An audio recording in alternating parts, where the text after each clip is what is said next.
বন্ধ করে দিতে হবে। প্রশাসনের লোক বলে আসছে আমি কি করব? বন্ধ করলে ভালো হয়। আপনি কে? আমি একজন সাংবাদিক, আমাকে ফোন করছেন তো থানা থেকে, বলছে যে রশিদপুর মোড়ে আসছে, ওনারা বলে ওই রশিদপুরে গেছে, এখন ওখান থেকে আসতে যাচ্ছে।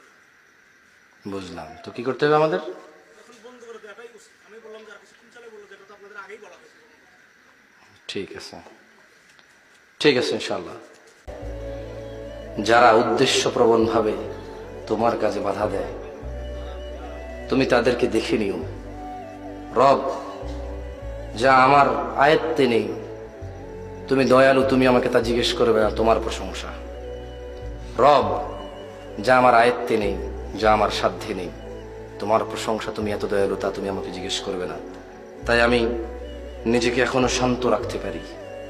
যা আমার আয়ত্তে নেই, যা আমার উপরে নেই, যা আমার অধীনে নেই, তা সম্পর্কে তুমি আমাকে আগেই ক্ষমা করে দিয়েছো, তোমার প্রশংসা। রব পরিশেষে তোমাকে বলি, যারা অহংকারী দাম্ভিক, তুমি তাদের দেখে নিও। রব আমি তোমাকে বললাম, তুমি জানো আমি কতটা নিরীহ, কতটা অসহায়। রব তুমি জানো যারা তোমার বান্দারা আছে তারা কতটা অসহায়, কতটা নিরীহ। রব তুমি আমাদের জন্য যথেষ্ট হও, আর আমাদের পক্ষ থেকে তুমি তাদের জন্য যথেষ্ট হও। ওয়া আখিরু দাওয়ানা আনিল হামদুলিল্লাহি রাব্বিল আলামিন, ওয়াসসালামু আলাইকুম ওয়া রাহমাতুল্লাহি ওয়া বারাকাতুহু।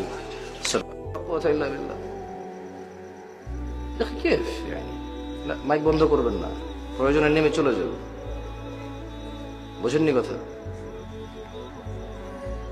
আলহামদুলিল্লাহ এখন পর্যন্ত সরকারের নিষেধাজ্ঞা সরকার করেছে, কিন্তু এদেশের সরকার বা আমরা একে অপরের জন্য কল্যাণকামী। যেমন আমাদের জনগণ বাসে করে স্কুলে যায়, মাদ্রাসায় যায়, গার্মেন্টসে যায়, কাজে কর্মে যায়। আমি নিজেই তো রাস্তা দিয়ে এসেছি, দোকানে যায় বাজার করতে, সব না। এখানে কারণ আপনাদের যদি পারিবারিক কোনো সমস্যা থাকে, এর জন্য আমাদেরকে কষ্ট দিয়েন না, আপনাদের গ্রামকে বদনাম করিয়েন না, অনুরোধ করছি আপনাকে। আপনারা একে অপরের সাথে জায়গা জমির ঝামেলা থাকতে পারে, রাজনৈতিক ঝামেলা থাকতে পারে, প্রাতিষ্ঠানিক ঝামেলা থাকতে পারে, কথাবার্তার দ্বন্দ্ব থাকতে পারে। আমরা বাইরে থেকে এসেছি, সামান্য একটু সুযোগ দিবেন, কথা বলে চলে যাব। আপনার অ্যাকশন, আপনার আচার আচরণ আপনার দলকে বদনাম করে। আমরা জানি আপনার দলে যারা ঊর্ধ্বতন কর্মকর্তা আছেন তারা খুবই ভদ্র এবং নম্র। এই তো আপনাদের এই সিরাজগঞ্জে এসেছিলাম, প্যানেল মেয়র ছিল, তিনি বলেছেন আপনারা মেহমান এসেছেন, কথা বলেন, আমি কথা বলে আপনাদের সময় নষ্ট করবো না। উপরে যারা ঊর্ধ্বতন কর্মকর্তা তারা ভদ্র ইনশাআল্লাহ, তারা আমার মতো ছোটখাটো মানুষের সাথে ঝগড়া করে না। এই যে যুবকরা ছোটখাটো পোলাপাইনগুলো মাহফিলের অ্যারেঞ্জ করছে, এলাকার চেয়ারম্যান, উপজেলা চেয়ারম্যান, ওনারা তো সময় নেই যে ছোট পুচকে পাচকে পোলাপানের সাথে তর্কে লিপ্ত হবে। ওনারা সুন্দর দৃষ্টিতে দেখে, কারণ এটা ওনাদের এলাকা, ওনাদের ছেলে সন্তান এই ওয়াজের ব্যবস্থা করেছে। ওনারা চায় না ওনাদের যুবকদের সাথে ওনাদের দ্বন্দ্ব থাকুক।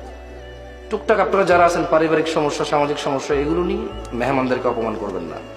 আর তোমরা যারা ইউটিউবে এগুলো করে, এগুলো প্রচার করবে না, এটা কেটে দিবা। বুঝে আসছে?